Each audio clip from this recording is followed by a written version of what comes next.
Every town has secrets. Every community has shadows they'd rather keep hidden. But the story of Blackwood Parish isn't about secrets buried in the dark. This is a story about truth, screaming in broad daylight, in a system that decided to plug its ears and look away. 4 deaths. 4 victims. 4 families left heartbroken in just 18 months. In any normal city, 4 unexplained deaths of young people would trigger a storm, investigations, media outrage, a desperate hunt for answers. But in Blackwood, the response was clinical, cold, and terribly convenient. They called it accidental drowning. They called it a tragic fall. They called it self-inflicted trauma. Every single case was closed almost as fast as the ink dried on the paperwork. No investigation. No suspects. No justice. For the families, the message from the Blackwood Police Department was as clear as it was cruel. These lives didn't matter enough to protect. And they didn't matter enough to investigate. If stories like this matter to you, if truth, justice, and accountability matter, subscribe to Case Zero right now. Help us keep telling them. Because silence only protects the guilty. The horror lies here. The violence didn't end when the victims stopped breathing. The second act of violence was committed by the very institution sworn to uphold the law. The killer found an accomplice, structural racism. And together, they built the perfect crime. The first victim was Michael Ronson. He was 23 years old, working 2 jobs, one at the Quick Stop, another delivering parcels, saving every dollar for community college. He wanted to be an electrician. He watched tutorials about wiring and circuitry every night on YouTube. He was known for breaking up fights, not starting them. Quiet strength, kind heart, endless discipline. Michael was saving. His mother, Janice Ronson, remembered. He wanted to build a future. He had a plan. He had his whole life mapped out.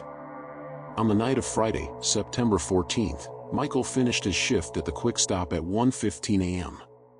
He took his usual shortcut home, a path alongside the fence of the abandoned Blackwood foundry, crossing a drainage ditch, skirting the edge of Miller Creek.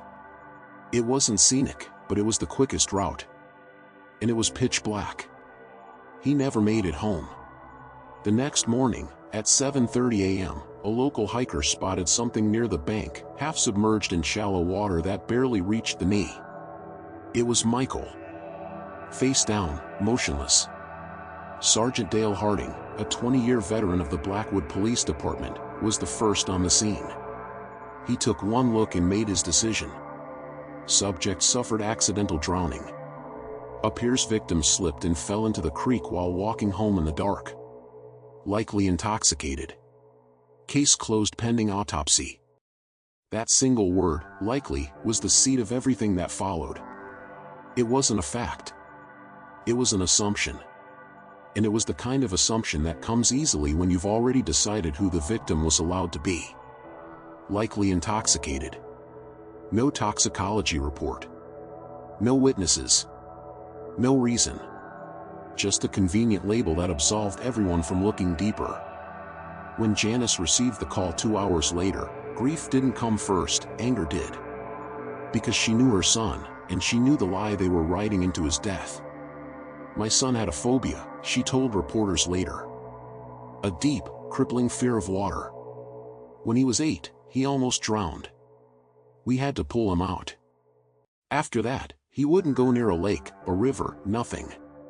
If he saw that creek, he would cross the street or walk 5 extra blocks to avoid it. He would never have been near it unless someone forced him. But the police didn't ask. They didn't listen. They had their story, a late-night accident, a tired young man, one more file off their desk. If you believe his life deserves to be remembered, like this video right now. Every click tells the system that we're paying attention, and that matters. The family demanded the case be reopened. They begged for someone to listen. But Harding had already decided, case closed. Then, the autopsy results came back. And the truth wasn't just different, it was damning. Dr. Eliza Cross, a forensic analyst with 2 decades of experience, performed the examination. When the body came in, There were immediate red flags, she said. The police claimed drowning.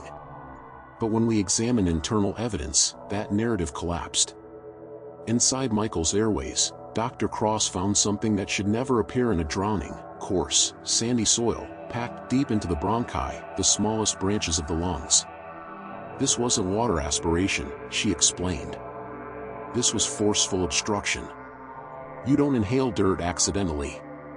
It's the kind of debris that enters the lungs when someone's face is being pushed into the ground, when they're fighting for air. That was the first clue. The second was even worse. Distinct linear bruising, a patterned, track-like mark around Michael's throat, completely inconsistent with a simple fall or accidental impact. These are the hallmarks of manual strangulation, Dr. Cross said. The force applied was deliberate and strong. Clinically speaking, this was homicide. The evidence was irrefutable. The police had called a murder an accident. If this part of the story makes you angry, don't scroll, comment his name, Michael Ronson. Because when systems forget victims, the world only remembers them if we keep saying who they were. Armed with the autopsy report, Janice and her lawyer brought the findings back to the Blackwood police. They thought the truth would be enough. They underestimated how much harder the system would fight to protect itself. Harding didn't deny the evidence. He just reinterpreted it. The soil in the lungs? Natural panic during fall. The bruises around the neck? Post-mortem trauma, he claimed, caused by paramedics or officers dragging the body after death. That's not just a lie, that's psychological violence. The police gaslit a grieving mother using her own son's autopsy report. They turned proof of murder into a paperwork glitch. Journalist Marcus Jones, who later exposed the full scandal, said it plainly: they didn't care about the truth. They just needed a phrase, post-mortem trauma, to silence the family and close the file. And they did. The case of Michael Ronson was officially ruled an accidental drowning. Sergeant Harding was even commended for swift and sensitive handling of a community tragedy. But out there, somewhere, the real killer had just learned the most important lesson of all: he didn't need to hide. The system would hide him. If that realization chills you, you understand why we tell these stories. Subscribe to Case Zero. Because the truth is only dangerous when it's ignored. After Michael's funeral, the silence in Blackwood was suffocating. No one wanted to speak on record. The community carried a quiet, heavy understanding that if you were black in Blackwood, even your death could be rewritten to protect someone else's comfort. The killer had found a shield. And the system had handed it to him. 6 months later, the silence was broken by another body. And this time, the lie would be even easier to tell. 6 months after Michael Ronson's death, the streets of Blackwood felt heavy. The air carried a kind of silence that wasn't peace, it was suppression. Every conversation ended with a pause. Every parent watched their children a little closer. And when another body was found, the silence shattered into fear. Her name was Tia Monroe. 16 years old. Track star. Scholar. Dreamer. She wasn't running from anything, she was running towards something. Her future. Tia was fierce, said her coach, Ella Davis. She had colleges watching her already. She was focused, disciplined. She'd never take unnecessary risks. Never. Tia's life was motion and rhythm: school, practice, home. She trained late at night on the Osprey Trail, a narrow path cutting through the edge of the state park. She always wore a bright reflective vest and carried a small whistle on a red cord. Every night she told her mom the same thing: "I'll be home before midnight."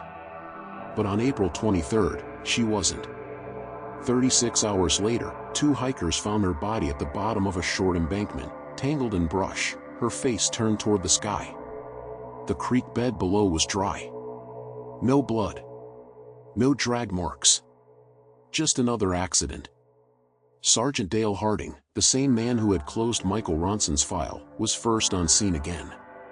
His report read like a copy-paste job: subject suffered fatal trauma from fall on rocky terrain. Cause of death: misadventure.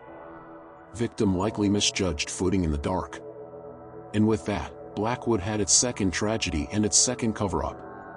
If you've watched this far, don't just sit in silence, like this video. That's how these stories reach people who need to hear them. The community read that police report and froze. It was word for word the same as Michael Ronson's. The same phrases. The same indifference. And for Tia's family, that was unbearable. Her mother demanded answers. Her coach demanded an independent investigation. And the autopsy, again, told a different story. A secondary forensic report, paid for by the family themselves, revealed that Tia's fatal injury, a severe blow to the back of her head, wasn't consistent with a simple fall. It was the kind of impact delivered by a blunt object, not a rock.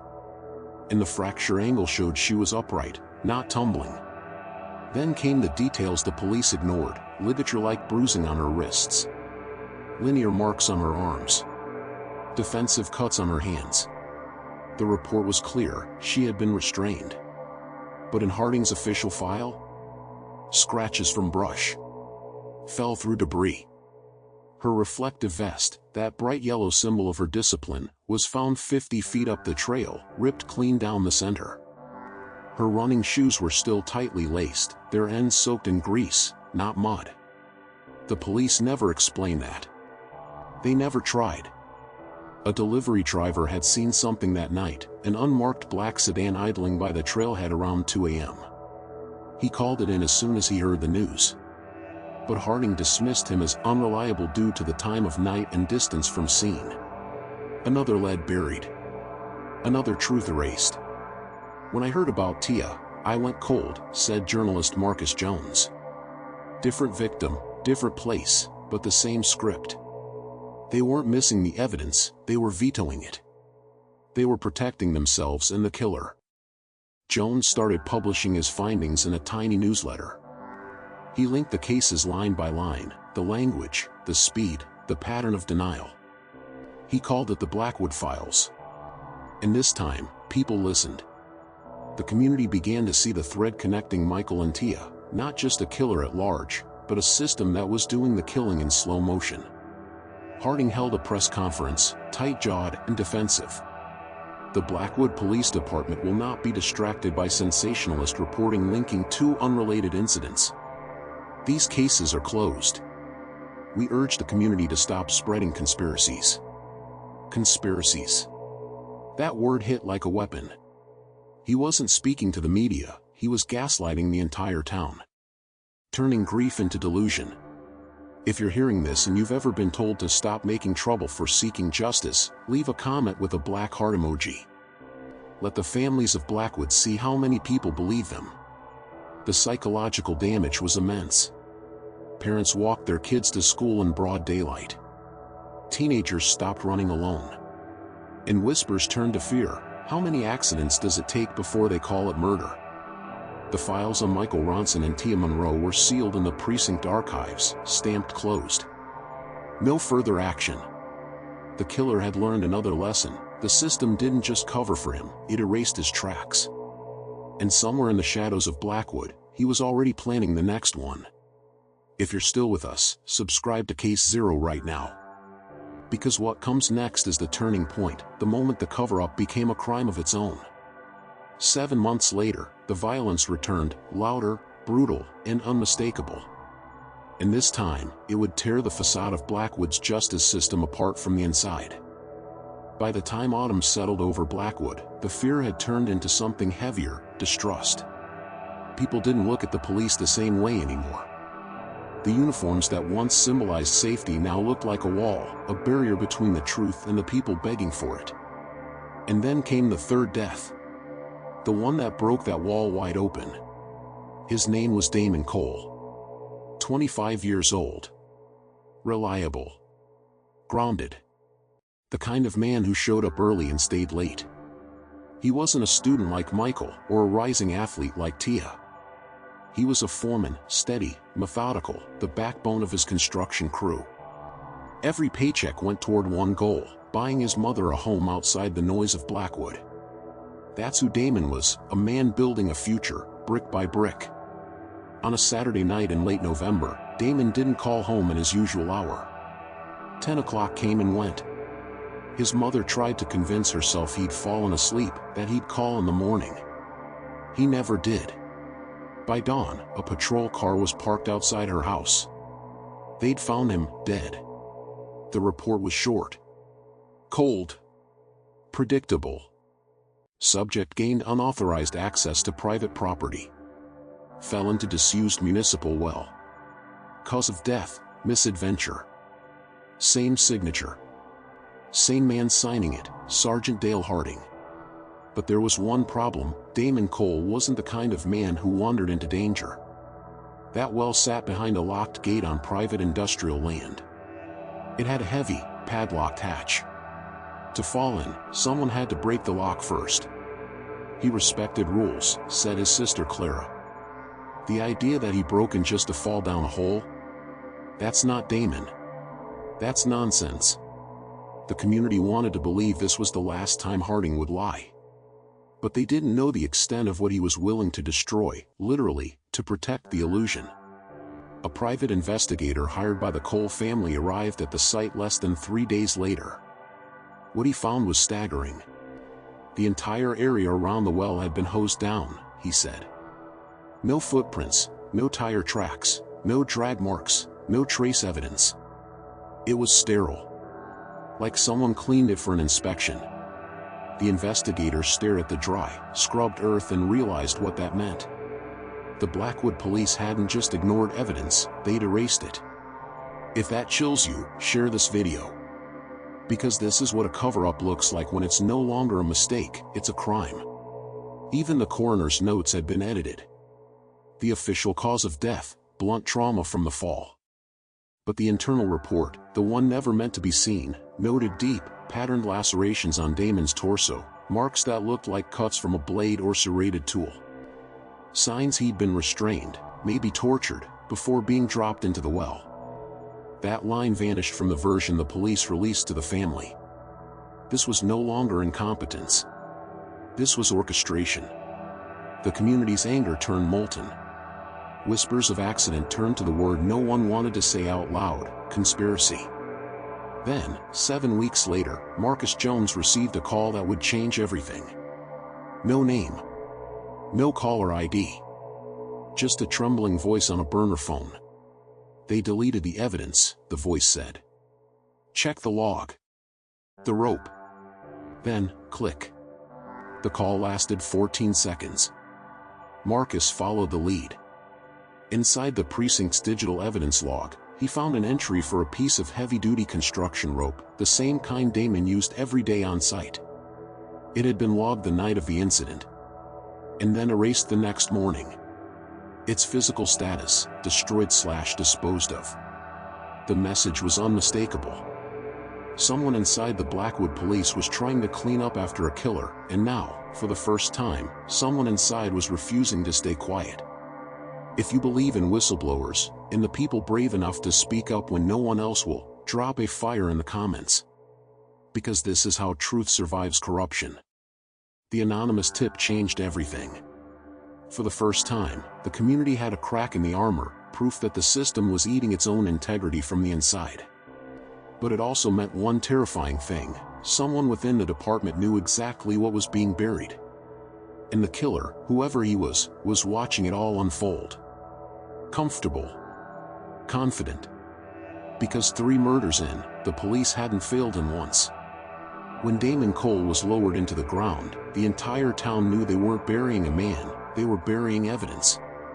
And for Sergeant Dale Harding, that was exactly the point. If you've stayed this long, you already understand what's at stake. Subscribe to Case Zero, because in the next chapter, the silence breaks. The 4th murder tears the mask off the entire department. And this time, there are cameras watching. By the start of summer, Blackwood Parish was a powder keg.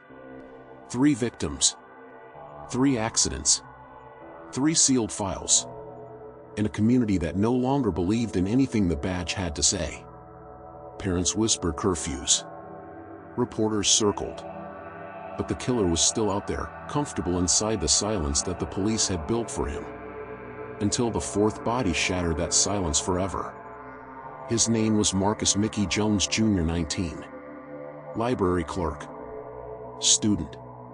Bright, soft-spoken, full of plans that involved leaving Blackwood behind for good. On a Sunday morning just before dawn, he was found in the central town park, the very heart of the community, lying beneath the glare of a working streetlight. No shadows. No remote trail. Just a public killing in full view of the world. The police moved fast, too fast. Victim attacked during suspected robbery. Appears to be isolated community violence. That's what the press release said, while Mickey's phone, wallet, and ID were all still in his pockets. This wasn't theft. It was a message. And this time, the community refused to look away. Within hours, hundreds of residents gathered in the park, candles trembling in their hands, chanting the names that the system had tried to bury: Michael Ronson, Tia Monroe, Damon Cole, Mickey Jones Jr. If you believe their names deserve to be heard, type them in the comments, one by one. The algorithm might not care, but the families will see them. Journalist Marcus Jones had been publishing fragments of the truth for almost a year. Now, with the fourth murder, his evidence exploded into the mainstream. He released the autopsy excerpts, the photos of ligature marks, the redacted reports labeled post-mortem trauma. And most damning of all, he leaked the email chain showing Sergeant Dale Harding ordering cases closed without supervisor review.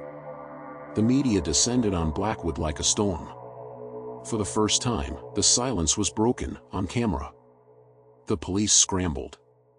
Commissioner Thompson faced the press, sweating under bright lights. He tried to separate the new homicide from the previous unfortunate incidents. "We are treating the Jones case as an active murder investigation.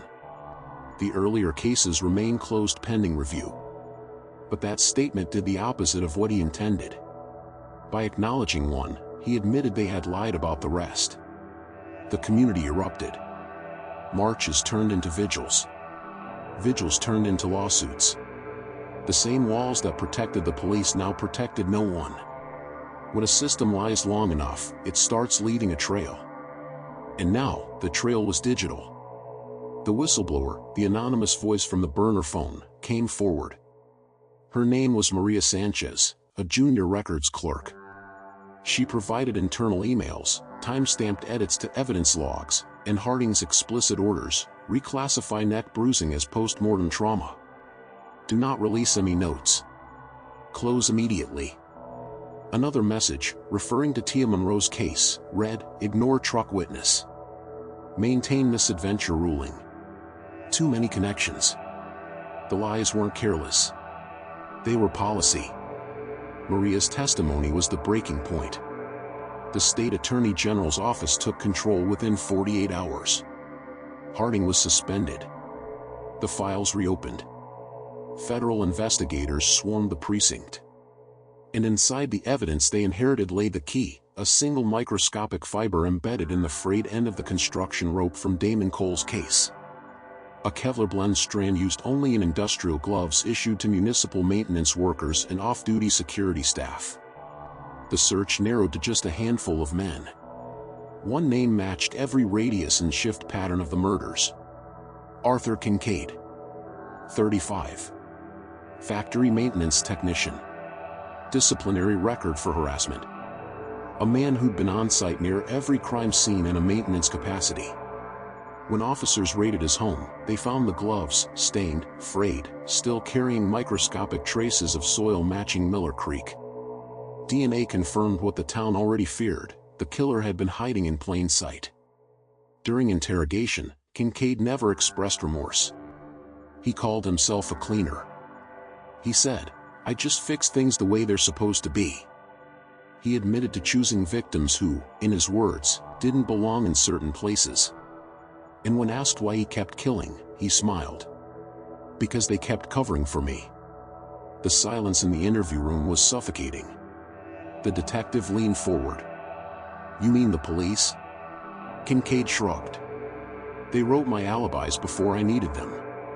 If that line doesn't make your stomach turn, replay it. That's what systemic evil sounds like: polite, calm and confident it won't be caught. Kincaid was charged with 4 counts of first-degree murder. He pleaded not guilty. But the forensic trail was airtight: soil composition, fiber analysis, timestamps, and Maria Sanchez's data logs. The trial lasted 8 weeks. The verdict took less than 2 hours. Guilty on all counts. 4 consecutive life sentences. For the families, justice came, but not peace. Because the men who had made those murders possible were still walking free. Sergeant Dale Harding was charged with obstruction and tampering with evidence. He served 3 years. His commanding officer, Captain Alan Barnes, took a plea deal and walked away with a dishonorable discharge and a pension. "They destroyed evidence, lied to us, and called it paperwork," said Michael Ronson's father. "And they got 3 years. My son got forever." The state placed the entire Blackwood Police Department under federal oversight. A consent decree. Mandatory bias training.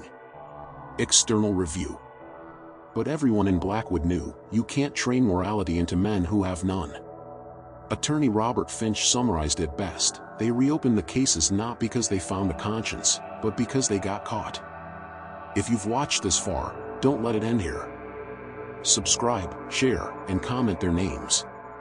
Because stories like this fade when we stop saying them out loud. It wasn't just one man who killed them. It was a system that looked at 4 bright lives and decided they weren't worth the paperwork. Then the question that still echoes in Blackwood decades later: if they had been white, would any of this have been called an accident?